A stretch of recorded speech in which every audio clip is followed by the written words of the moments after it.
Good morning. It has been quite a privilege being able to grow up in two quite different ways of life.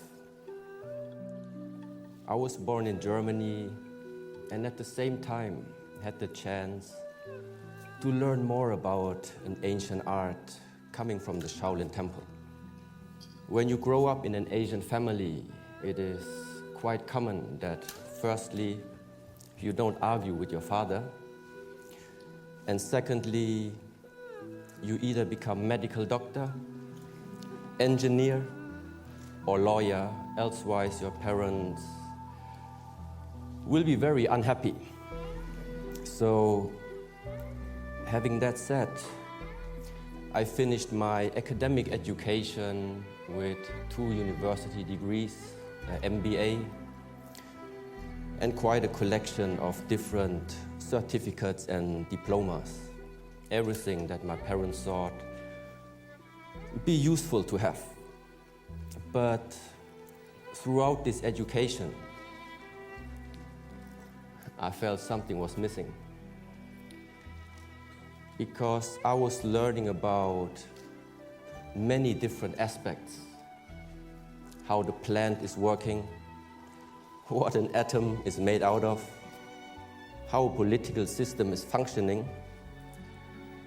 But somehow the subject was missing to learn something about myself. So with the age of 4, for the first time, I got introduced into the monastic practices. And I was very happy to find out that the main part of these practices were dealing with the exploration and the discovery of yourself. There was mental training, development of behavior, combined with the physical training, all aspects of what nowadays is known as Shaolin Kung Fu. Now, despite the wishes of my parents to somehow go out in the market and try to manage the world, I decided to continue this monastic life and start learning more about myself first. Now, in the preparation for this talk, I was asked to share a few words on what is important in this lifetime. And see, it's already challenging to put 3 decades into a single talk. But the picture I would like to show you summarizes very much what I consider as being valuable in this lifetime. There is something about sharing with others. There is something about connection. There is the training and development of yourself. It is to enjoy your time, even doing nothing. And one main aspect is to find a way and do the things you like to do. Now, when I received the invitation to have a talk at today's event, especially under the slogan, High, Higher, Highest, something very particular came up on my mind. And a master from the Shaolin Temple once told me a story that I would like to share with you.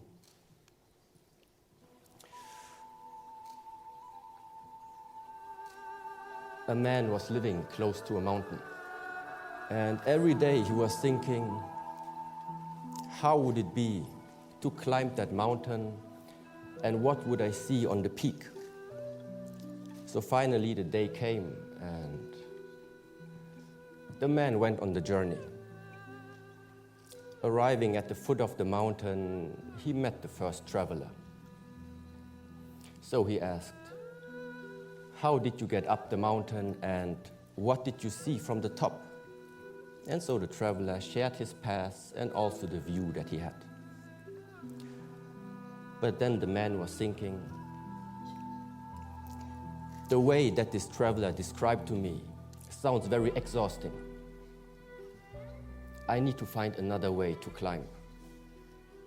So he continued to walk on the foot of the mountain until he met the next traveler. So once again he asked, "How did you climb up that mountain? And what did you see from the top?" And so again the traveler shared his story. Still not being determined on which direction and which way to go, the man asked 30 more people, 30 more travelers. When he finished talking to all of them, he finally made up his mind. Now that so many people already shared with me their paths and especially what they all saw from the top, I don't need to climb there anymore. It is very unfortunate this man never went on the journey. Now, to conclude this story, firstly, each individual needs to find the most suitable way to climb that mountain. But secondly, there is information possible to be shared with words. But it is impossible to share the experience of clarity when you are standing on that peak by yourself. To invest the right effort in climbing that peak is very much what all the Buddhist practices, the Shaolin training, or any spiritual practice is about. Clarity means you see more clear. When you see more clear, interrelations become more apparent. When you see more clear, there is no need to believe anyone or believe anything.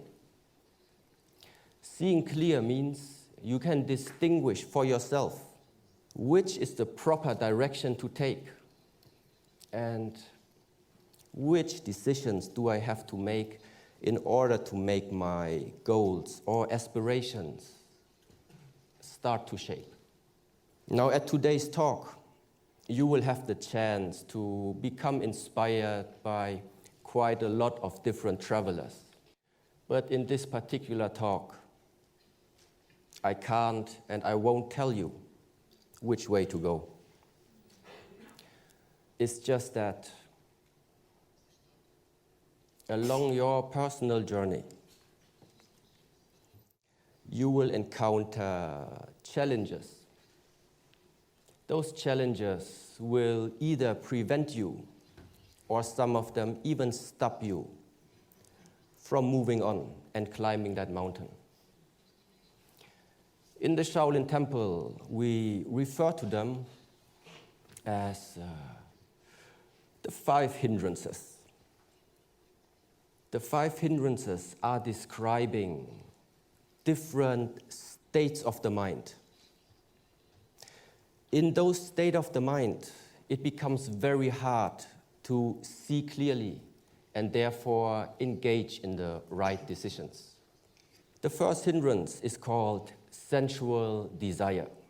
Sensual desire arises in the moment when you are paying attention to something that is giving you a positive emotion.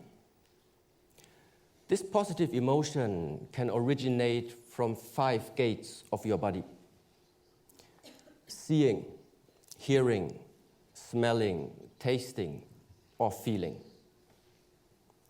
So in your mind, you climb up that mountain. After 1 mile of walking, you discover a beautiful restaurant surrounded by beautiful people. You smell delicious food and the great variety of beverages. When you follow that temptation, you have already lost your track. When this temptation becomes so strong that you don't want to leave that place anymore, then the sensual desire has turned into an obsession. In both cases, remaining at that place means you can't get clarity. The second hindrance, ill will, describes a state of the mind that arises from negative emotions. In that state of the mind, you have an aversion, a rejection, or simply a dislike against either an object, a situation, or can be even a person. To simplify, it means you are climbing the mountain and it starts to rain, but you don't like rain. You discover the roads are bumpy, but you don't like bumpy roads. In order to cross the river, you need to swim, but you don't like swimming. Whatever it is that you dislike, it won't make it a pleasant journey. Unless you learn to let go of this ill will, it's more likely even that you won't continue that journey. The third hindrance, originally translated as sloth and torpor. Sloth means it's the heaviness of the body. Torpor means it's the dullness of the mind. It is characterized by sleepiness, non-motivation, lack of energy, and oftentimes can manifest itself in a state of depression. Now, a simile used in Buddhism describes it as imprisonment. You find yourself locked in a cell. It becomes very hard to make any type of mental or physical effort. So, in order to continue your path, there is only one option left. You need to find a way to get out from that hole, from that cell. Now, the fourth hindrance is called restlessness. It is the state of an unsettled mind. Unsettled mind means your mind cannot settle. Settle where? Settle in the present moment. An unsettled mind either is worrying about the future or traveling into the past and rejecting, judging about an event that happened into your past. A simile used here is the monkey mind, constantly jumping from one branch to another, unable to stay for a too long time at the present moment. The problem is there is no time to see clearly anymore. Now, the last of the five hindrances is called skeptical doubt and is very closely related to a state of mind which is based on indecisiveness. It is very easy in that state of mind getting lost in thoughts. Can I do this? Is this the right path? What will the others say? What if this? What if that? The mind cannot synchronize with your own actions anymore. And the result is that you are getting disconnected with the goals and aspirations that once you have set to yourself. When the way is filled with too much doubts, more often you will stop instead of moving on. That we know the five hindrances now, what are we going to do about them? You need to align and structure your life in such a way to prevent those hindrances from arising. If you are not successful, you need to use techniques in order to remove them. Each of these hindrances is placing a dark cloud on your mind or on the way of your climb. Simply remember one thing.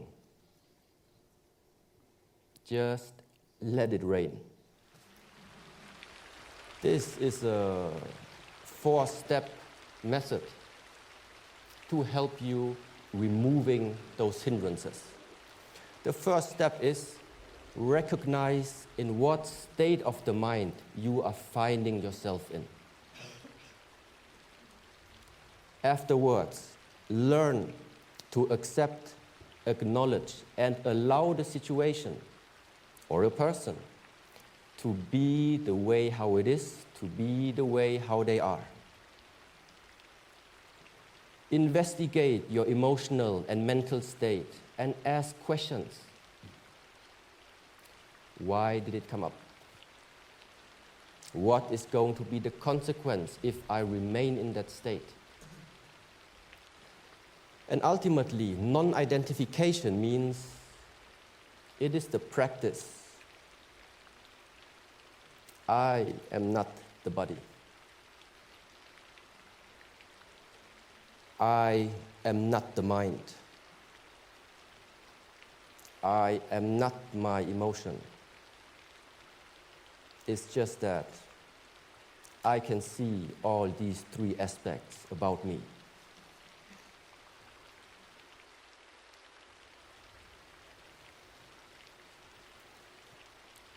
All of our lifetimes, all of our lives are too unique to copy the past from someone else. To bring meaning to your life, to bring value into your life, you need to learn and master yourself. And don't let the hindrances stop you. If any of you chooses to climb that path to clarity, I will be very happy to meet you at the peak.